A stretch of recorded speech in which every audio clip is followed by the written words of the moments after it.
And welcome back. How are we getting on, fellas? Not too bad. How you doing, Brian? I'm doing great. So they were joined by Brian Sanders. Brian, how about you introduce yourself? Sure. Well, I'm a filmmaker, I'm a podcaster, I'm a nutrition, not researcher, but a student of nutrition science. And I, comb through other people's research. I interview hundreds of people now about all the experts on nutrition and diet, exercise, on evolution, on regenerative agriculture. All these topics I'm putting together for my film and for my podcast. And yeah, my story is I'm a mechanical engineer. I'm here in Los Angeles. I went to UCLA and I, had my career, but then I had this kind of life-changing moment around 30 years old where right when my health was starting to decline, it's that kind of time of your life when you can't eat whatever you want anymore. And it was also, I lost both of my parents at that time. So it was this crazy thing that hit me, which is pretty young, at 30.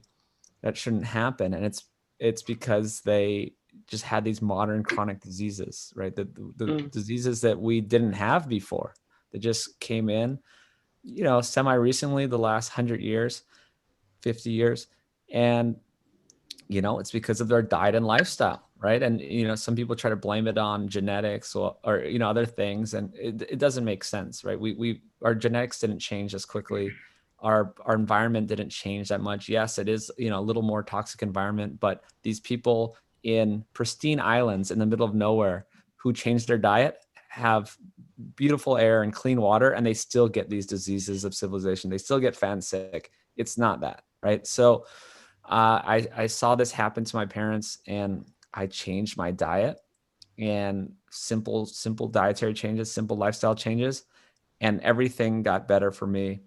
I went from a size 32 waist to 28 waist. I don't know if that translates to you guys, but I wasn't in shape guy. Like, I was a healthy guy in my group, but then I made these simple changes, and all of a sudden I went to a new level of health, right? I lost all this fat I didn't even know I had. I gained muscle. My overuse injuries went away, from my engineering days. That kind of wrist pain, arm pain went away.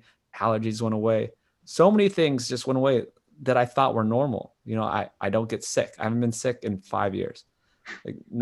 All this stuff changed, and it was simple. And I was just like, I need to tell the world about this, right? And so I decided to make this film. That was 3 years ago, and kind of everything's just been happening since. And there's more we can get into, but it all really started with that. And this is my new life, and this is what I do every day, and I love it. And I'm seeing great results from people around me. I work with a doctor. We help people change their life, get off medications, lose weight. We're kind of trying to hit all angles of this. Mm. Well, you're doing a fairly good job, so fair play to you, Brian. But what was it? In your film, like, you really talk about the history of humanity, and that obviously leads into the history of meat eating, which is a big part of the Sapien diet. So let's go from the very beginning. The dawn of man. Mm-hmm. How are they able to tell that? We started off as as eating berries and shite, and then we eventually moved on to meat. Berries and shite. Yeah, well, it's a very interesting story, and I'm very interested in it. Actually, in less than a week, I'm going to Africa to go to the cradle of humankind. I'm going to Africa. I'm going to Tanzania. I'm living with these tribes that still live like we used to, like the earliest humans did. So I will see this firsthand. I will report back, and it will be part of the film. But also, I've had a lot of great interviews with evolutionary biologists, paleoanthropologists, all these people that have kind of showed me how humans lived. And a great one is Dr. Bill Schindler. So he describes way back in the day, 7 million years ago, we split off from our primate ancestors. And yeah, we were just eating like random leaves and berries and stuff. But then we got the ability to use tools, and we would crack open skulls and bones and eat brains and marrow, right? So we were the first animal that, so if, a predator got an animal and it was this carcass and there was leftover and there's nothing, no meat. It was picked through. We could come along and break open the bones that no other animal could do and start eating that marrow. It's a very rich source of fat and nutrients. And the brains had a lot of these omega-3 fatty acids, and it helped grow our brains. And so we have this evidence, right? We can see cracked open bones, and we see cracked open skulls, and we know that no other animal could do it. And we have all this evidence. I'm interviewing another paleoanthropologist, Dr. Brianna Pobner, who is the one who goes and studies these and looks at these bones and sees like cut marks on, ancient woolly mammoth and all these things. And so we can see, oh, this is a cut mark. You can see it's like the same butchering marks that we would see in modern day, where it's like, oh, well, this is the leg bone, and this is where you would cut it, and you see the marks, and it all lines up. So beyond the archaeological evidence, we also have you can look at our stomach acid, and we have a very acidic stomach. So it actually is very good. It's an expensive process to develop this very acidic stomach that no other primates have, and all carnivorous animals have. They have this low pH that is needed to digest a lot of meat. Then we have our whole body changed, like our small intestines and large intestines changed away from primates that have to spend all day eating these low quality foods and fermenting and digesting, into an anatomy that's more like other carnivorous animals we know, right? Where we have a shorter digestive system that can get all the good nutrition from meat. So there's all this evidence.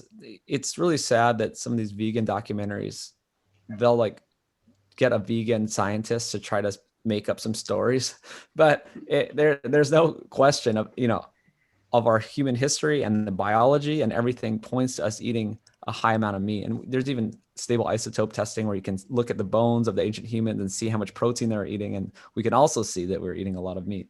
So yeah, it's just foundational to being human, right? And it helped us. Animal foods helped our brains grow, and we can see this exponential rise in our brain growth. And it was as we developed more technologies to get more animal foods, we kept our brains growing. So that's, yeah. And these people did live a long time. So there's this perception that we died at 30. People say that, oh, well, yeah, I don't want to live like my caveman ancestors that died at 30. They're like, no, that's the average age of death, right? They're including all the babies that died. And, there's a very high infant mortality, or people didn't even make it till 5 years old. So that brings down the average. When we also look at studies of modern humans and modern hunter-gatherers still living this way, and they do have the same problem with infant mortality. But if they do make it past teenage years, they live to 70 and 80, right? So these people eating their native diets still today that we can still study without modern medicine. I mean, they could live longer if they had all this modern medicine, some of the good modern medicine that would help them.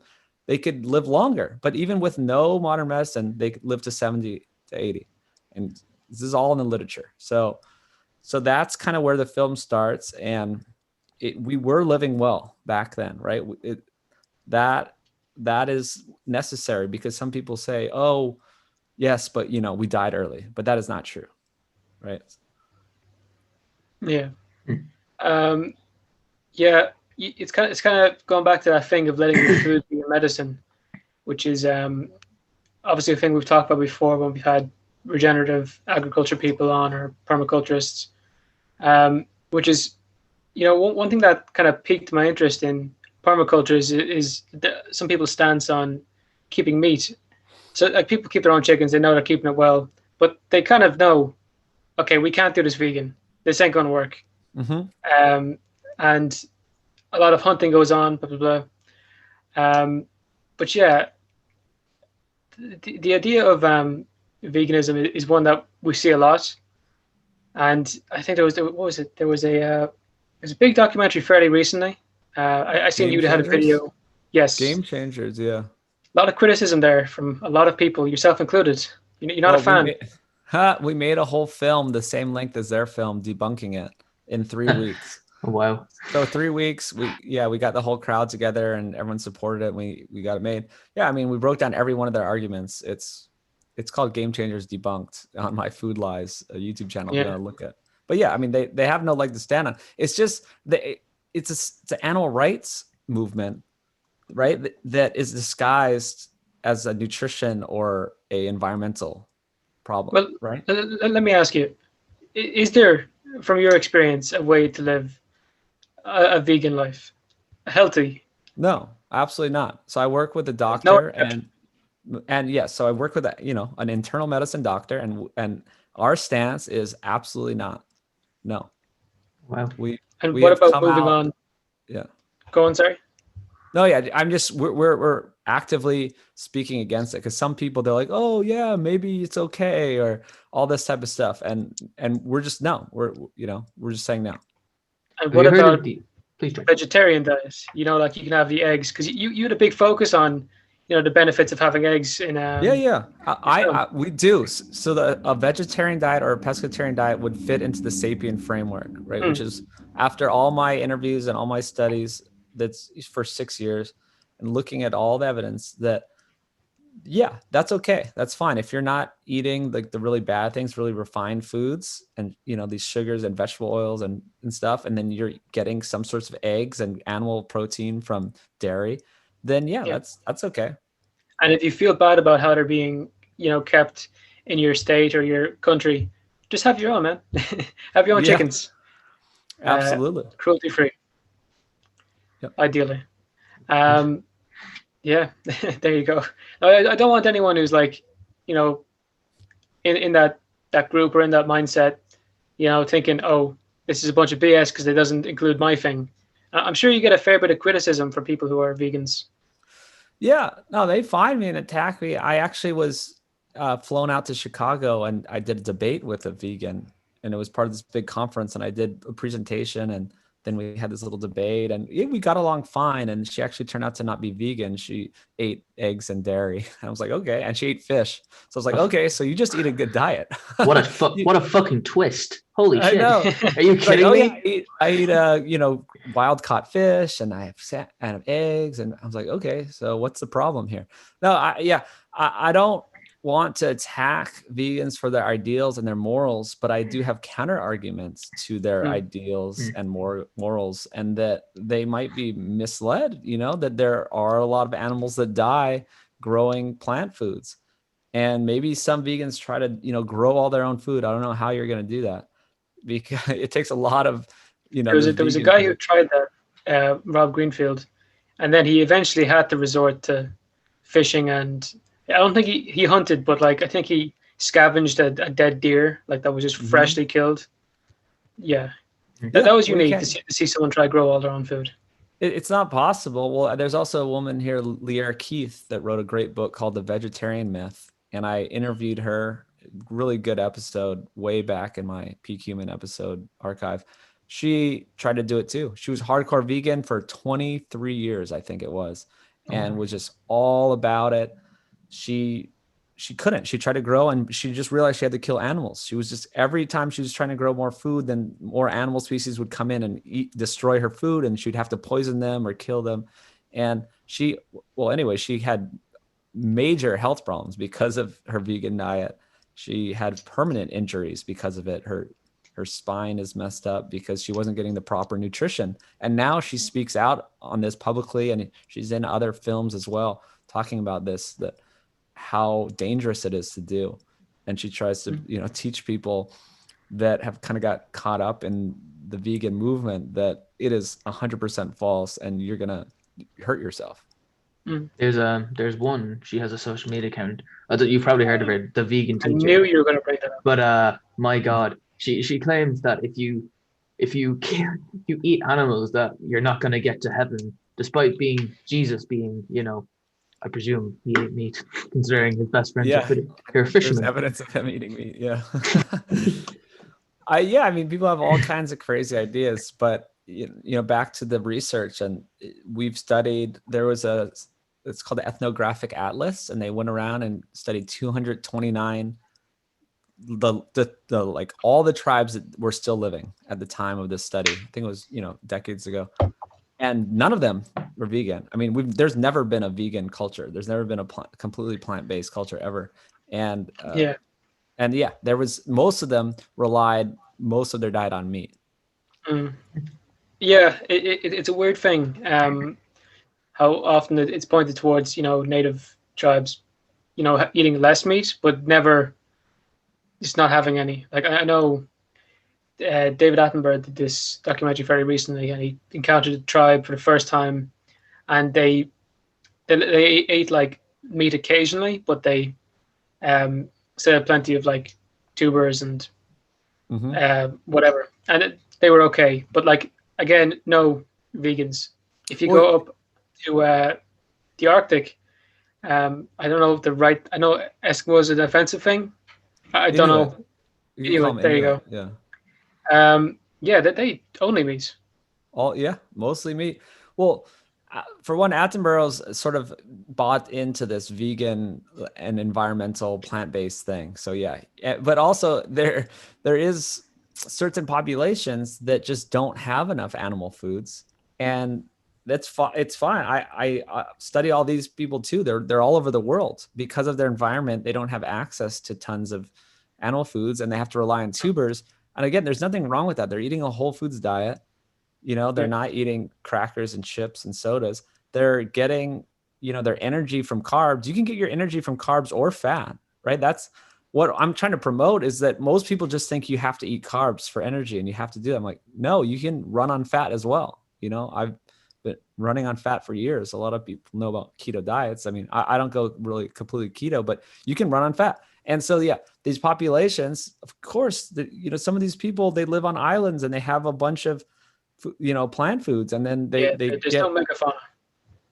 Yeah, there's no, so they get what they can, but those animal foods they get, maybe it's seafood, it's shellfish, it's some even insects, it's smaller animals. That is their most valuable source of nutrition, right? It's like, so David Attenborough, he's like, okay, oh wow, they only eat it occasionally. That occasional animal food is what's sustaining them. That's why they're still alive and healthy. That they get all their most important nutrients on those occasional meals, right? And you get tons of B12 and all these B vitamins. You get zinc and iron and all these things that vegans aren't getting. Yeah. And, talking about like deficiencies, another thing you brought up was bioavailability, and how like in meats, it can be so much higher. And then by comparison in beans, spinach, it can be, crazy times lower. Far less. Yeah, that's another thing we tell people in the film, because this message is not mainstream at all. Everyone's just like, oh, eat more plants, eat more plants. This is scientifically proven. They do not have the full amounts of proteins and nutrients that you need, right? It's meat, animal foods have them in their complete form. And so not only by the amount these plant foods have less, but they're also less bioavailable, which means your body can use them. They can't use them as well. And so, people try to, do all these combinations and try to make them, or you can try to make them more bioavailable by soaking or sprouting or fermenting, but still it doesn't match up to animal foods. And I'm assuming you probably know what would be the closest, like what would be, I guess, the best alternative if you are a vegan or whatever. I don't think there's a good one. I wouldn't say soy. Some people like to eat soy because it has higher protein, but it also has tons of estrogen. And males or females don't want tons of estrogen. It's going to screw you up. I think soy is terrible. It's also just monocropped, and it's all like Monsanto, like I guess at least in America. But I guess protein powders would be the best, if you're trying to be vegan, because it can at least concentrate it, and give you enough protein. So yeah, so the people, they're like, oh, what about that guy? Like, there's this famous vegan athlete. Well, they're eating protein powders like every 2 seconds. Right? Yeah, so I suppose you can't really do the whole food thing that isn't paleo or sapien. You kind of would need the processes. Yeah, you have to supplement with, not only the protein powders are a supplement, but you'd also have to take B12 and there's all these other things that you'd have to take too.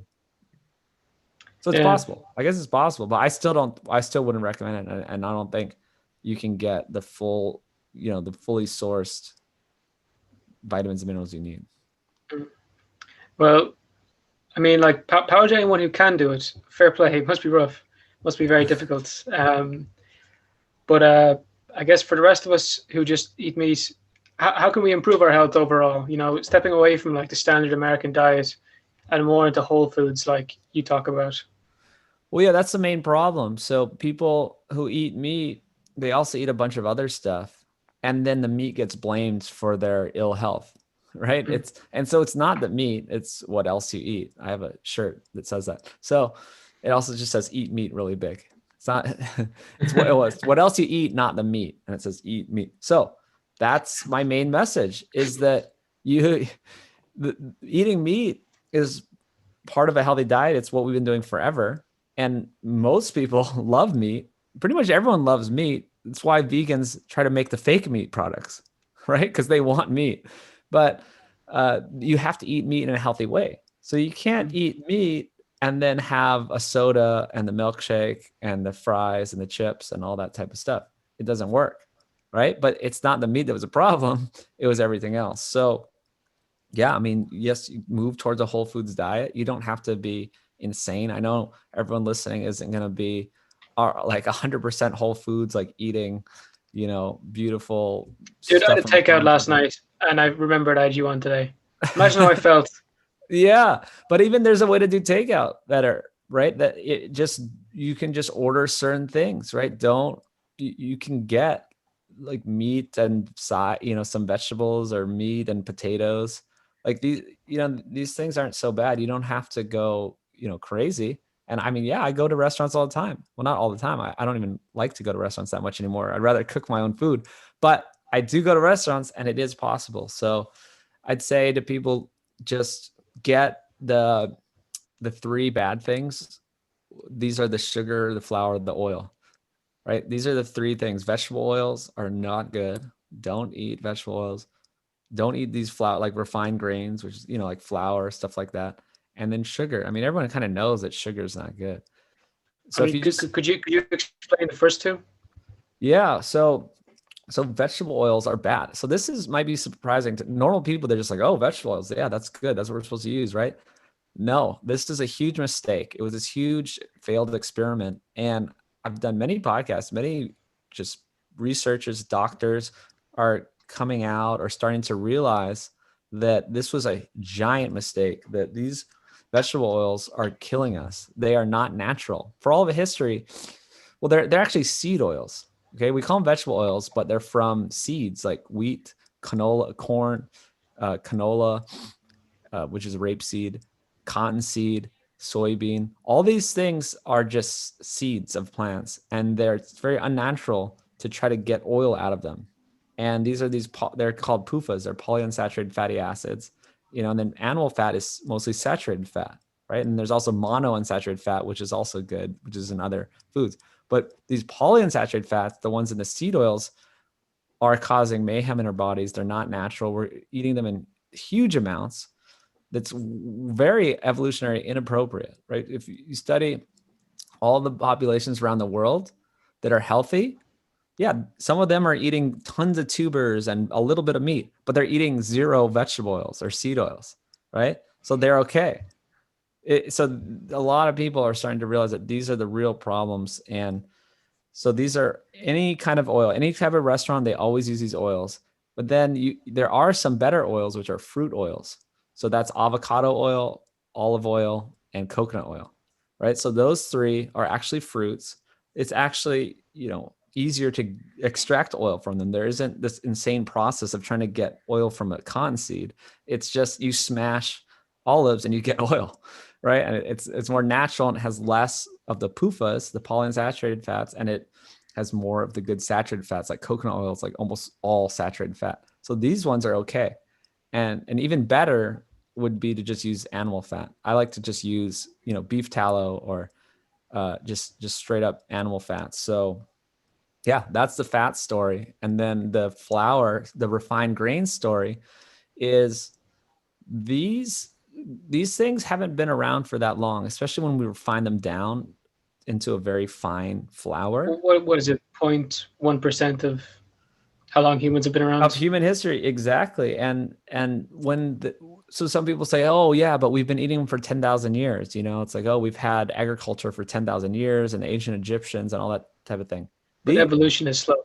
Oh yeah. Okay. That's only, yeah. So 10,000 years is nothing compared to when I talk about millions of years when we separated from primates, and our ancestors have been around for 2 million years, the Homo habilis and stuff like that. And then humans, 300,000 years. So 10,000 years is not a long time. But also when we developed agriculture, another Bill Schindler, the professor, the scientist that studies these people, he talked about how much of a decline we've seen in the human body since we developed agriculture and started eating all these grains.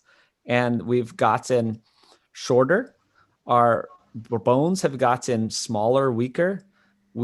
Our brains have shrank, and we've lived a shorter time. Since there's a hard line in the sand at 10,000 years is when this happened. So people who are promoting, oh yeah, we've had grains forever. Yeah, that's when we started going downhill. This is when we were a very robust species until 10,000 years ago. And the Egyptians were not healthy. They're, looking at the bones, and they're exhuming the body, they can see these deficiencies. They have atherosclerosis, these, heart disease, because they were eating all these grains. And just even images of these Egyptians, they're big, they're fat. Like, and another argument for that is that the gladiators of Rome, they used to have like a bunch of carbs. They had like a vegetarian diet, but in reality, weren't they like fat? Well, they were kind of for one, they were slaves. Basically, the gladiators were slaves, and they gave them the cheap food. But yes, they were also husky guys, so they did eat some meat, so they had enough protein so they could live and have muscle. But yeah, they were called barley munchers, barley eaters. It was the nickname for them. And yeah, it helped protect them from wounds if you have this layer of fat, so that they wouldn't die. It was the whole point, right? You want a spectacle, you want blood, but you don't want them to just die. So yeah, that was part of it.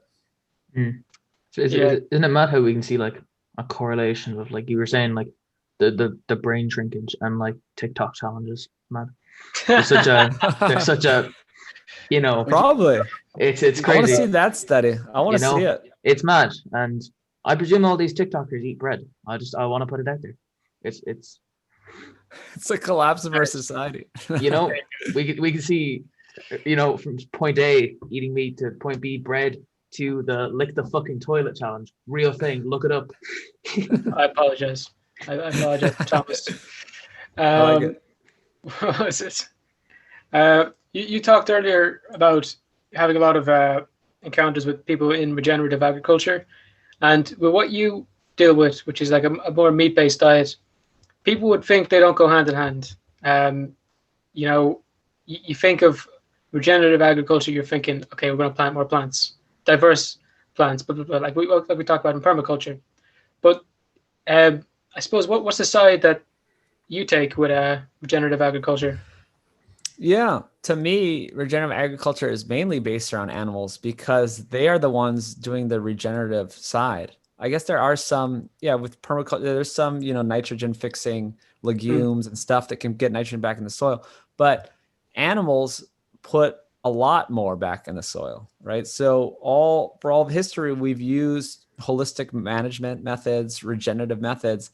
Right now it's not a new thing. It's a new concept for us, but it's what we've been always doing, right? We just didn't have a name for it. This is how farms of the past used to use plants and animals together. So the regenerative agriculture community is just trying to get us to go back to that instead of our industrial farming method.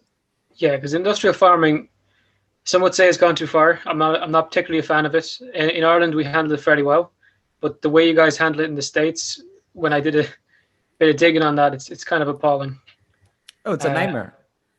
Yeah, no, we're ruining ourselves. I've read a lot of books about this and how, just especially in the early part of American history, we would just come in. It was just endless land.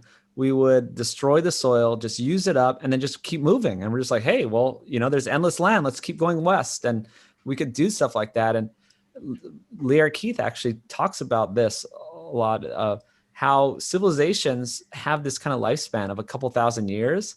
And it's usually when they start destroying their soil.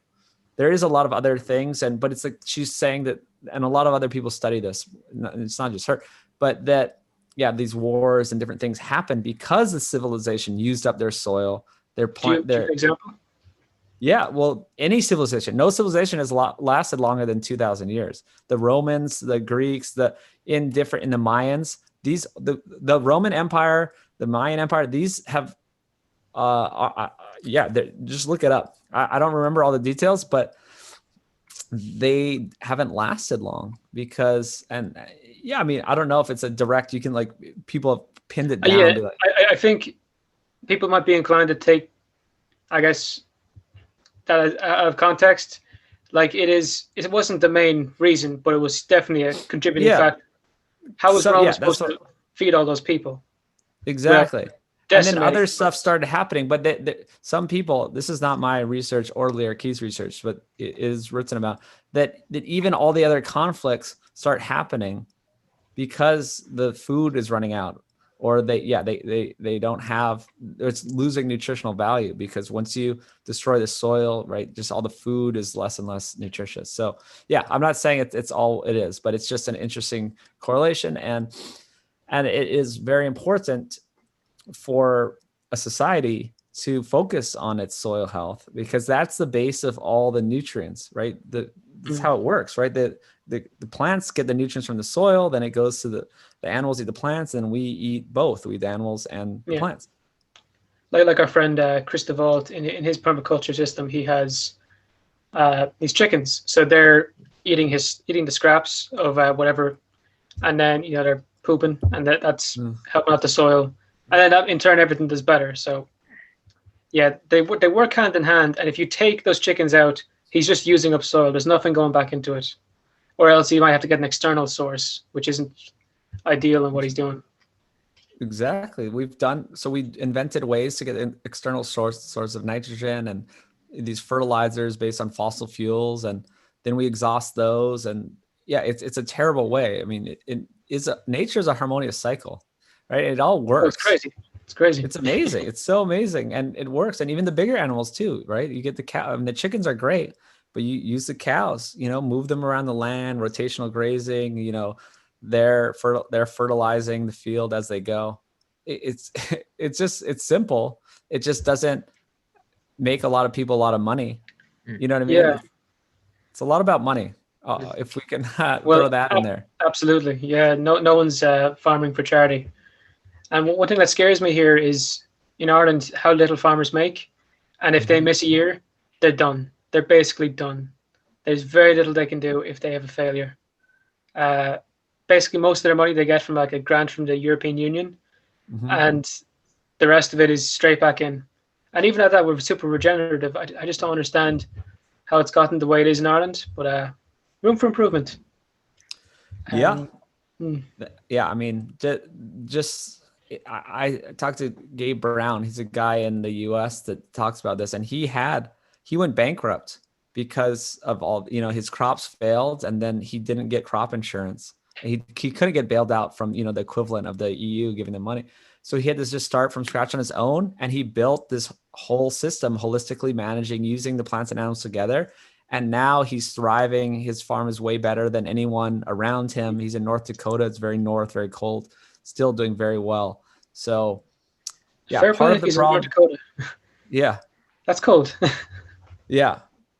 Possibly South Dakota, but I think it was North Dakota. They're both really cold up there, but he's doing it, and he's not relying on those subsidies, and it is possible. So yes, maybe in Ireland, some people are doing it better than others of just, not having to rely on the subsidies.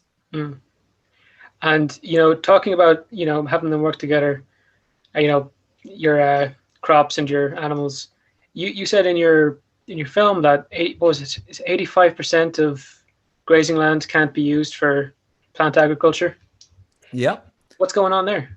So yeah, so vegans love to cherry pick things, and they try to make it sound bad, but in reality, 85% of land cannot be used for agriculture because it's not flat, or we have a lot of land in America that's just flat and conducive for these crops, but most land out there is not that, right? There's trees, there's rocks, there's hills, there's all kinds of stuff going on. And what's great is that we can put cows on almost all of that land. You know, there's even silvopasturing where they put cows in amongst the trees. You know, they're eating like this. You can't use this land for anything else. So I don't know why. There's no need. It's obvious that they have this agenda that they're trying to attack animals and, you know, just pick the worst situations and then say it's bad, but they're ignoring this part about, okay, what else do we do with this land? Right? Or yeah. And with anyone wondering like why we couldn't use that, because it's just hilly, you know, farming, I guess farming equipment is very specific. It's very, very specific. Like, they can only do one job at a time, and they're not very adaptable. The slightest incline can probably bury your tractor if it's wet enough in the soil. And, you know, dealing with muck all day isn't the best. And yeah, soil gets waterlogged, it gets compacted. You're gonna see a lot of that in an uneven place. So, you know, we don't have the farming equipment at the moment that will be able to do it. But at the moment, as we stand, grazing's better off for that land if we're going to use it for agriculture.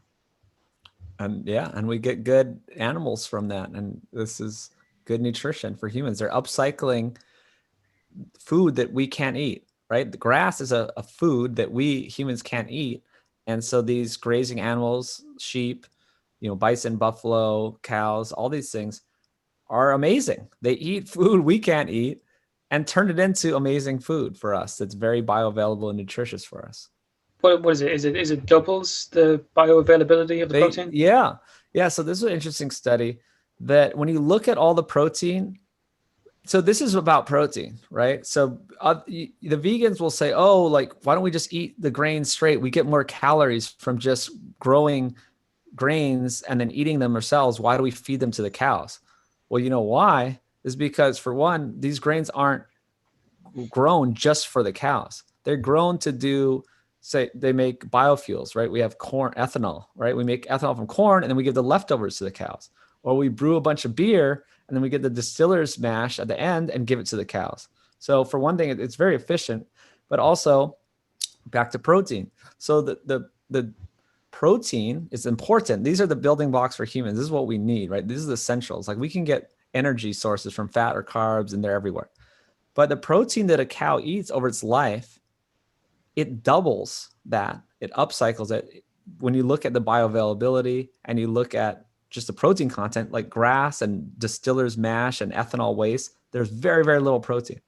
And what they do is, over the course of their life, they double it. They upcycle it. They double the amount of protein from what they consume to what we can eat.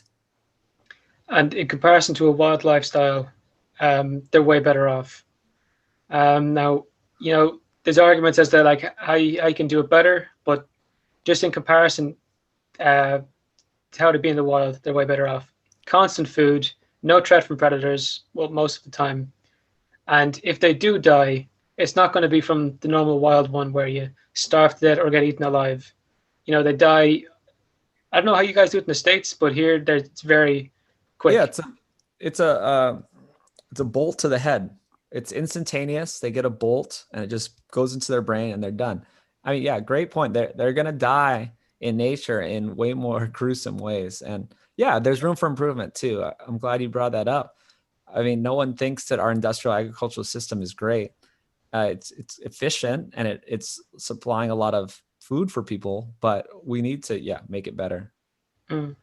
Yeah, there's a lot can be done there, but I only did like some slight study in agriculture when I was in school, so I'm not the guy. Well, I don't think any of us are. It's hard. Yeah. I mean, it's the $1 trillion problem, you know. It's like, if we had the answers, I think I have some of these ideas, but they're really hard to implement and would have to change entire systems. And, you know, how do we just go from our monocrop systems where it's monocrop plants over here and then, you know, factory farming animals over here, and how to just integrate them. Right. Yeah. I mean, that kind of is the solution, but it's just, how do we do that? Like here with our cows, we let them graze as much as they want until it gets like too cold, and then we bring them into a shed and they can eat in there. They get to eat inside under a shed, and it protects from the wind, so they're not too cold. They're going to be a lot better if they were out, or better than if they were out in the field. So, that's another thing. If you didn't have stuff like that and they're out in the wild, there's the chance of them freezing to death. But having these systems in place for when the weather gets rough, it's good. And we all love the idea of cows that were just let out to graze, because that's a lot more of a natural lifestyle for them in comparison to feedlots, which are a bit dodgy, if you ask me. The idea of just letting them, eat, and no real room to move. That is a pretty awful lifestyle. And, they do the same with chickens, but I feel a bit better. I feel a bit better about the chickens than I do about the cows, because at least, with a chicken, it's pretty dumb. It's not a complex thought going on there. Yeah. I would disagree. I think they're very self-aware and loving, graceful creatures. They have very extrinsic thoughts, like don't go shitting on chicken because you're hungry. Like, it's like, just because you eat chicken nuggets. Yeah. It's like, okay. But look, the weather being kept, room for improvement, blah blah blah. Yeah. But I suppose, what can you do at the moment? It is what it is until we make some change. And you see it in places like the Netherlands. Like they have made some crazy changes in their agriculture fairly recently, and it just keeps happening. Hopefully it moves over to the States and a bit to Ireland as well, and see what happens. But what was the other one I was going to ask? Thomas, any question? I'm going to check my notes. You said you're on, what was that diet you were telling us about before we started the podcast? The Sapien diet. Yeah, so that's what I have come to, right? This is kind of after all these years and all the different people I've talked to. The simplest way to explain it is, what do all good diets have and what do all good diets leave out? And all good diets have whole foods. They include animal foods, especially nose to tail, right? They eat all the whole animal, right? You eat, you make bone broth with the bones, and you eat the liver, and you eat all the bits and pieces. And other countries do a better job than America. You guys are doing well, I think, over there. I've been to Ireland, and even just blood sausage or all that type of stuff. Right? You're using the animal, so using all the animal, eating animals, whole foods, and then what you leave out is the sugar, flour, oil, right? The sugar, the refined grains, and the seed oils. And if you do that, you're most of the way there. That's kind of the Sapien framework. And, vegetarian diets fit in there, pescatarian diets can fit in there, all the way up to carnivore, right? I'm friends with a lot of these people in this new carnivore community, and they're just eating all meat. Of a guy who was 60 on just a pure carnivore diet for something like 19 years. Holy fuck. That guy was jacked, and he looked so much younger. I've seen a ton of those stories, photos. There's a carnivore granny or something, and this woman's doing crazy push-ups and all types of stuff with weights, and it's amazing. Wow. But so I don't go to those extremes. I've tried it a few times just to test it out, but I do eat a lot of animal foods. By calories, it might be 85% of my calories are from animal foods, and it's just. The more I see people eat animal foods, the healthier they get. It's pretty amazing. It's almost like a linear correlation, right? It just goes up. And so, that's the basics of the Sapien diet. And I think run on fat is great. Just at least for some time, get fat adapted, do it for a year. Maybe that's crazy to a lot of people.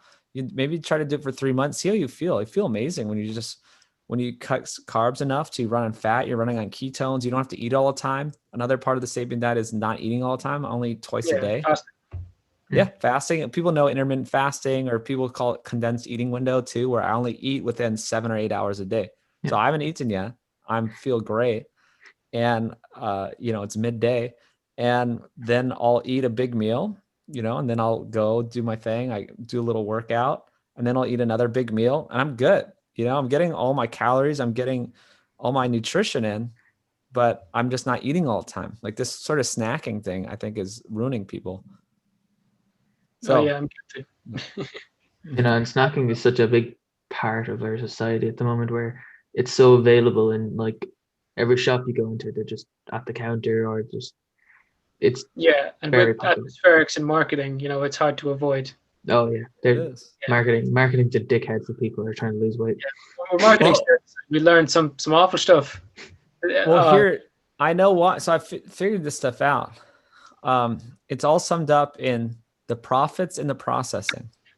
The profits in the processing, right? So when you start processing food, so all the snacks are made out of those three bad things: the sugar, the refined grains, and the oil. All snacks are made out of the combination of those. It's almost across the board. Okay. And then when you do that, when you add in all these processed foods, it's really cheap, right? I try to sell grass-fed meat here in America. I don't make any money off it. There's no profit margin, right? The profit's in the processing. So if I sold a whole bunch of snacks that have this cheap sugar, flour, oil that cost me like 10 cents, I could sell it for like $4 and I made a whole bunch of money. And what happens when you make all that money is you have lobbyists, you have marketing dollars, you can put together all these big commercials and marketing campaigns to sell more of it. Right. So it all stems from how profitable they are and how cheap and bad these ingredients are, that leads to this self-perpetuation of now we have tons of money to do all the marketing and have them in every store and have the advertisements. Yeah, it gets scary when it's, like, oh, what is it like? Fizzy drinks being like cheaper than a bottle of water. That was a thing here for a long time. I'm pretty sure that's still a thing here. I don't think it's as bad now because of the sugar tax. But it was crazy that it was a thing though. Like if I went to go into a shop, I could buy a can of Coke for $1, or not $1, €1, but like a bottle of water would be $2.20. Like yeah, well, that's great. Well, it's about the same. It's really weird.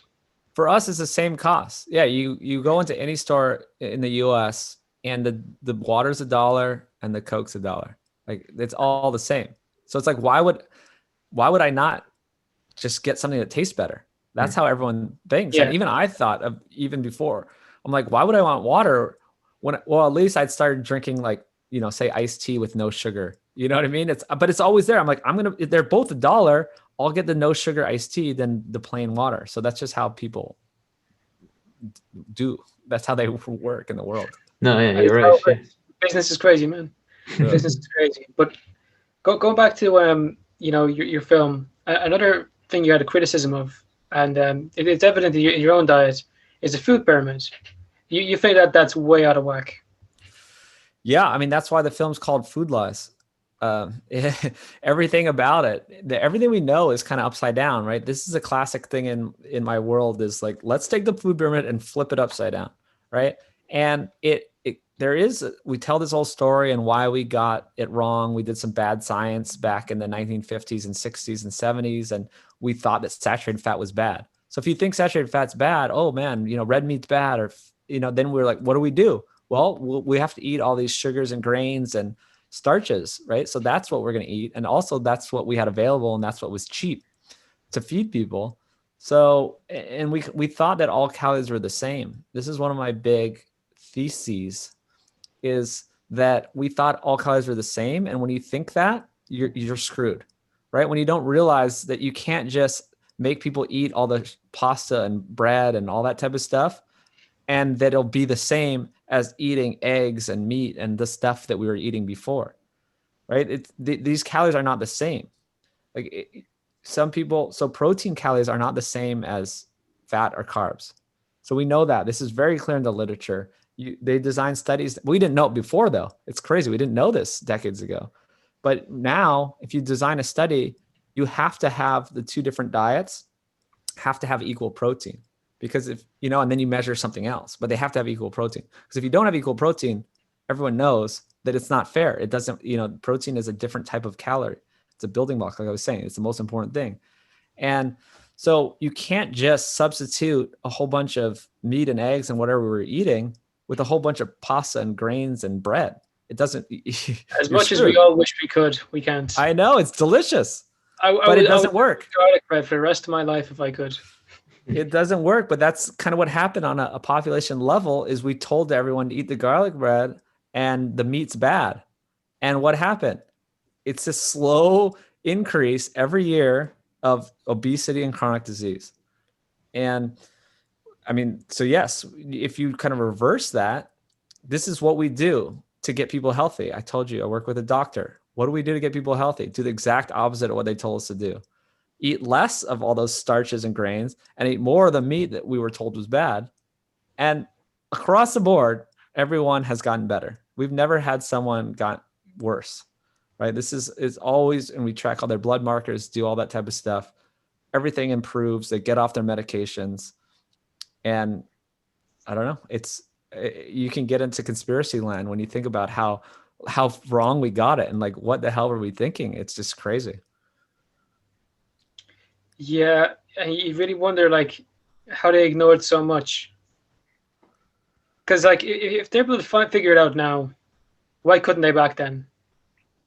Some of it, yeah, I like to say, oh, maybe we didn't have all the science. And it's not that they were a little bit off, which is common in science. Like they might miss tiny things, but something this grand, it's hard to miss.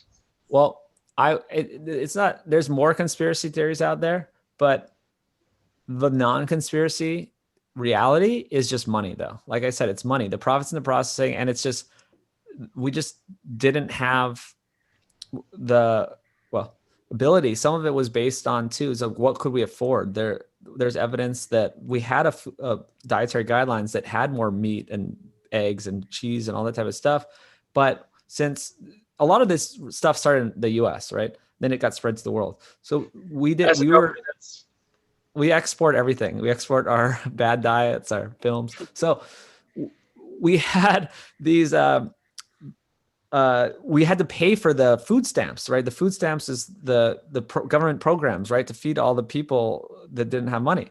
And they're like, we can't afford to give, we have to follow the recommendations for these programs, government programs, beyond just the poor people. It's like for hospitals, for the military, for nursing homes. And so we can't afford all this. So they changed the guidelines with big industry lobbyists from the grains and all these cheap, big monocrop fields we had available. And so that influenced the guidelines. So it really, and then once it got going, then there was so much money in these cheap processed foods that it kept going, right? And then so it is about money, but that's how business works, right? It's like, okay, I'm a company, I make all these cereals and foods, the government said they're healthy, and now I'm just going to make more money. And if they try to change it, we're going to say no. And we have lobbyists, and we're, going to fight it. And that's what's been happening. And the new dietary guidelines in 2020, they're the same old thing, the same lobbyists, same big food manufacturers just saying, no, we need to keep this. We can't change it. So it's just, a lot of it's just money. That's how the world works, right? It's money. 100%. No, and you could even see it from last week. It's how it works when they literally closed the stock market to anyone that wasn't a billionaire. It's made for the rich. In general, the stock market stuff recently is pretty cool. AMC and GME, that's kind of crazy how that happened. Yeah, but man, it is all about money. You can see it in what's going on today. You can see what's going on tomorrow, the day after, and always going forward. But look, what can you do? We're not economists, if that's what you call them. No, podcast hosts. Yeah, all three of us are podcast hosts. Yeah. What can we do? But the last thing I'm going to ask you about, and then we'll let you head on, have your breakfast, is you had this little segment about Dr. Is it Derrick Weissman? Eric Weissman? Or wait, who? He's the guy who was doing the diabetes stuff. He was helping people relieve their symptoms of type 2 diabetes by just going on like a similar diet to what you're talking about. Yeah. I think it's Derrick? Eric Weissman. Okay. How did I get Derrick Weissman? I mean, it sounds a little similar. Who knows? There you go. But could you tell us a bit about what's going on there? Because, when people think about getting diabetes, they're kind of like, oh shit, that's me done completely, forever. Mm-hmm. But obviously there's some stuff going on there, and he says otherwise. Yeah. Well, that's a problem. Is the mainstream idea is that diabetes is this irreversible disease that just gets worse and you just take more and more insulin and it's a life sentence or a death sentence. I mean, for life. And that's not true at all. We have a lot of great doctors around the world in every country too. I mean, I talk to people all over. You guys got great guy, Ivor Cummins, and who's the other doctor? Malcolm Kendrick. You've heard of Malcolm Kendrick? I think he's an Irish guy. Who was that first guy there? Ivor Cummins is great. Ivor Cummins is a really popular podcast host, and he does a lot of work to show that our ideas about cholesterol are wrong, and about reversing heart disease, and type 2 diabetes using diet. So the real story is type 2 diabetes is about insulin, right? It's a problem with insulin, right? And what affects insulin, why people develop insulin problems is because of those same 3 ingredients I keep talking about, from sugar, refined grains, and vegetable oils. All these 3 things mess up your body down to your cellular mitochondrial level and your fat cells and all this. And you get problems with insulin where insulin doesn't work anymore, right? And your blood sugar is out of control. And that's why diabetics have to take insulin to try to fix it. But the real solution, that's just the Band-Aid on the problem, is just injecting with more insulin. The solution is stop raising your insulin so much, right? Stop having these crazy blood sugar roller coaster and eating all the refined foods. So if people just take away all the refined foods, take away those 3 things, their diabetes goes away. And there's doctors, like I said, all over the world doing this. There's Dr. Derrick Weissman. He was even doing it with McDonald's hamburgers. He was saying, okay, you people don't have a lot of money. He's over in like West Virginia. There's not a lot of money. He's working with a poor community. Go to McDonald's, get just like 4 burger patties and eat them. Just get the patties themselves. Get the cheese in the patties and throw away the bun. And people have reversed their type 2 diabetes, lost 100 pounds, all this type of stuff by eating cheap meat. I mean, really, it's just because you're not going to go on these blood sugar roller coasters. You're not going to have the insulin problems, and your diabetes, I mean, you could say it goes away, it goes into remission. You don't need the insulin anymore. You're fine. Now that is kind of, because I heard about this beforehand, and it's the McDonald's, burgers is what really got me, because, I would have thought, okay, McDonald's bad, it seems a pretty common thing. But their burgers, they use 100% beef, right? It's just beef. It's feedlot beef. It's not the best quality beef, but beef is beef in a way, right? So if you can't afford, the really good stuff, from the local farm, you can get by. I mean, you can go to like any grocery store and get some beef and just skip all the bread and the other stuff and the sodas, and you're good. Well, if it works and it keeps you healthy, you may as well do it. But I don't think for longevity that would work the best. Well, it's not, yeah. Just know it can work. Some people don't have the money, right? And it's like, what are you going to do that makes the biggest difference? And if you don't have a lot of money, people end up eating, the box foods and the pasta and all these cheap foods. I'm saying for these people, go for the meat and you will be a lot healthier. But there you go. It's a nice final message. And Brian, if people want to check you out, where can they find you? Food Lies. So I'm at Food Lies on any social media, YouTube, Instagram, all that stuff. Just search for Food Lies. I'll be there. And then sapien.org. Sapien.org, kind of just like my main site, and you just find everything. Yeah. So there you go. You know where to find them. So if you got this far in the video or the audio version, well, fair play to you, number one. Hope you learned something, and take it handy. Top of the morning, lads and ladies. Support for the Off the Irish podcast is now brought to you by Manscaped, who is the best in men's below-the-waist grooming. Manscaped offers precision-engineered tools for your family jewels, and you'll no longer need the look of the Irish with the ladies.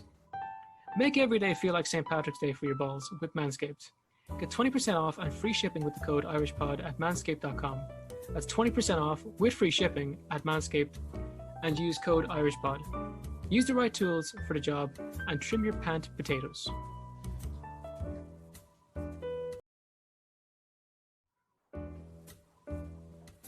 Top of the morning, lads and ladies. Support for the Awfully Irish podcast is now brought to you by Manscaped, who is the best in men's below-the-waist grooming. Manscaped offers precision engineered tools for your family jewels, and you're no longer need the look of the Irish with the ladies. Manscaped just launched in Ireland. We've gone years without using the right tools for the job. You can now be one of the first men in Ireland to experience their life-changing products. Your balls will thank you. Get 20% off and free shipping with the code IrishPod at manscaped.com. That's 20% off with free shipping at manscaped.com and use code IrishPod.